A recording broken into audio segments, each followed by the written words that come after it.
Normal. Okay, yeah. So Why am I here? Yeah. Well, you know, the thing is that I've been looking forward to talking to the millennials, people your age here, because, you know, they're the future of our country. And I really feel that these young people are, have got a whole good perspective of what our country needs. I mean, they were very involved in the social issues in our country, that the generation before them, they were all concerned about making the almighty buck.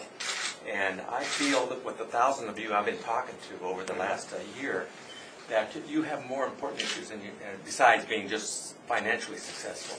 And, you know, and that's dealing with a lot of the problems we have in our country. See, these are all issues that I believe too. I believe we've got to start concentrating on the homeless here at home, the people that are downtrodden and are in need in our own country, and helping support them and lift them up. And we're too busy trying to pay for other countries. And a good example of this is the $50 billion that they plan on, Barack plans on sending to the United Nations to support the poor in other countries. Now, when I was in Korea, and we supported orphanages over there. There was hundreds of orphanages in Korea, and so we would help support them. But America would send over thousands and thousands of dollars in food and supplies and money and all that. Where you're going to be able to make these positive changes in our country. Right. Have you endorsed a candidate in this year's election? Well, you know, I was Mike Huckabee. No, everyone knows. Yeah. And I really believed he had a vision for us. Yeah. And I'm, you know, I'm sorry that didn't happen. Right. So I was really watching the candidates very closely, trying to decide what I was going to go to with Barack Obama, John McCain, or Chuck Baldwin. You know? Yeah. And you should run. No, but anyway, watching them speak, what I was watching for, the candidates, is when they're speaking, because they're talking from a prepared speech that a speechwriter has written for them. Right. So these are the words that are already written for them. So what I'm watching for are they speaking from the heart, or are they speaking from the head?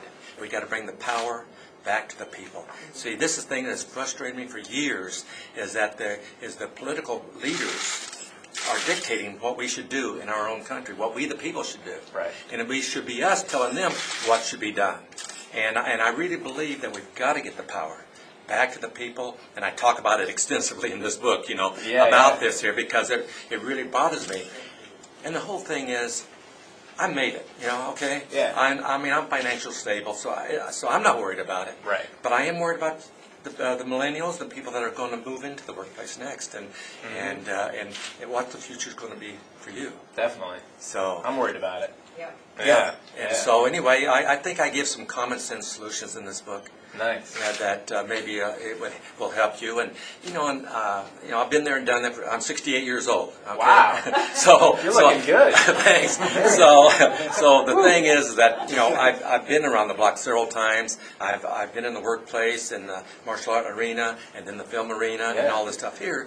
So I think I have some pretty good advice to give to you people. I think so too. I think if John McCain looked like you at his age, you know, he would be. You'll train him. Of course, when I was promoting Mike Huckabee, I brought it up. I said, you know, John's pretty old, you know. Right, of course. So John said, I'm going to have my mother wash your mouth out with soap. We were speaking to some fans who've come out to see you, and they all have their favorite, you know, Chuck Norris fact. I'm sure everyone asks you, you're probably sick of it. Do you have a favorite Chuck Norris fact? Yeah, actually I do. And they wanted to put Chuck Norris on Mount Rushmore. The granite wasn't tough enough for his beard. So that's one of my favorites. That is good. That is a true fact.